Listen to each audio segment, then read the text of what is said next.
Welcome to Immigration Quicktake. This is Jessica Ives with the American Immigration Lawyers Association.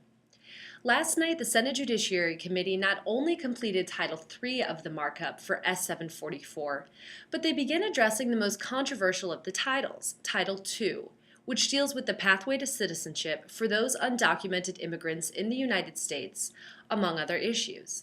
Here to discuss last evening's late-night session and the pending debate today is immigration attorney and AILA Advocacy Director Chen. Greg, can you give us a rundown of what's going on? So yesterday, on Monday, the fourth full day of markup, the Senate Judiciary Committee resumed its work on the bill, looking at Title III and starting Title II. Today, they will take it up again and do the substantial work on Title II, which deals with legalization. Yesterday, amnesty and crime was debated quite heavily. Can you comment on that? Well, the important thing, first of all, to recognize on Title III, which deals with enforcement primarily, is that the Senate bill is already incredibly tough in terms of who is going to be eligible for legalization, the inadmissibility grounds, and deportability grounds that the Senate bill already adds. But the debate yesterday saw discussion about whether or not even more stringent provisions should be added to the bill. By and large, the Senate Judiciary Committee was pretty good about holding off several of the really bad provisions. We had some bad news, however, on the asylum front. There was an amendment that was added that would require and enable the Department of Homeland Security to terminate somebody's asylum status if they go back to their home country and while they're still in asylum status. So that is a terrible decision that will really hurt many people who have been granted that status. Yesterday, one of Senator Graham's amendments that would require heightened screening of people who come from certain countries that are deemed threats to the United States was passed. Can you tell us about it?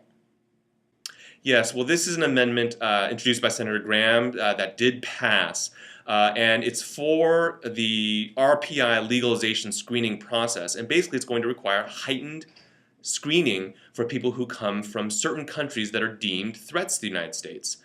This is going to be a very problematic process. Many of you will recall the NSEERS program that was established after 9/11, which was designed to do a similar kind of screening, and that just did not go well, largely because it led to problems of racial profiling from people of those countries.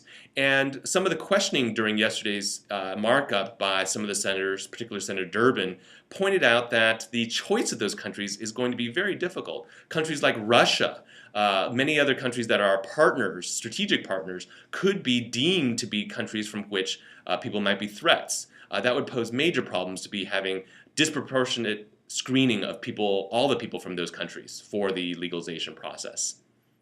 What are your thoughts on the progress so far? What do you see happening to the bill during the rest of the day? Well, today they will finish the Title II, and it may take more than today and go on till Wednesday or Thursday. This is looking at the legalization plan. We expect that there will be some real robust debate about this because that is really the big picture issue that immigration reform comes down to politically. What can AILA members and the public do at this point to remain active? Well, for the markup, which is in its final days, if you have particular concerns about any of the amendments that are being brought up, feel free to send them to AILA or to contact members of the Senate Judiciary Committee directly. Those staff are working all the time now on amendments, and if you have particular thoughts on them, that would be helpful. With respect to during Memorial Day recess, we are hoping that we will have a bill passed by the end of this week before then. And then the recess time will be a time when people will be kind of reassessing the situation, and it will be so important in actions that AILA members contact their members of Congress generally and express just general positive support for immigration reform to go forward, because that will keep our momentum going to make this happen. Thank you, Greg, for joining us. For the rest of you, please stay tuned for more updates through Immigration Quicktake from the American Immigration Lawyers Association.